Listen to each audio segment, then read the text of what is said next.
And so you've had a 40-year career in psychology. And I know I've listened to you speak before about the moment as a young psychologist when you first brought spiritualness into your practice and what was going on for you. That was definitely a curve in your world, was it not? Can you take a few minutes and just share a little bit of that story again? Perhaps, the one I'm talking about with your patient I and love that Oh, story. yeah, Overnight vigil, is that the one you're talking about? oh, yeah, that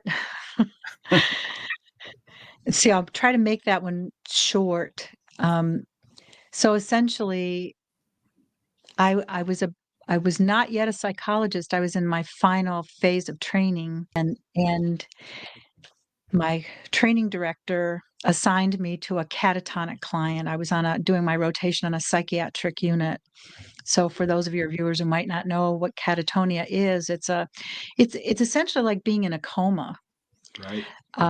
You if people move at all, it's very rigid, stereotypic kind of movement, can't feed themselves, don't appear to understand anything, don't speak, mute, don't seem to see. I mean, it's really fascinating. You move their limbs in a certain way, the limbs will generally hold in whatever direction you put them.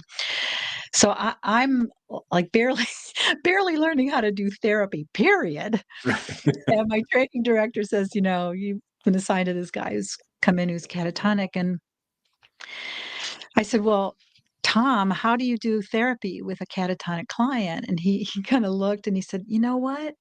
You're a gifted clinician. You're going to figure it out. And I'm like, yeah, right. So, so first session, the orderlies bring the client in. Uh, Man who looks like he's about 80 years old. He's only about 40, actually. And he had made a very serious, very, very serious suicide attempt. Hmm. He literally was in a quarry. He jumped off of a crane with a belt around a fan belt, I guess, around his neck. Wow. And at the last minute, the fan belt broke. Wow. And so when he woke up, he told me his first thought was, "Oh my God, I couldn't even kill myself, right?" Yeah. Hmm. And so he's been in the unit for some time, but hasn't come out of the catatonia. And catatonia can last a fair amount of time. So the orderlies bring him in, they sit him down, and I talk at him for an hour.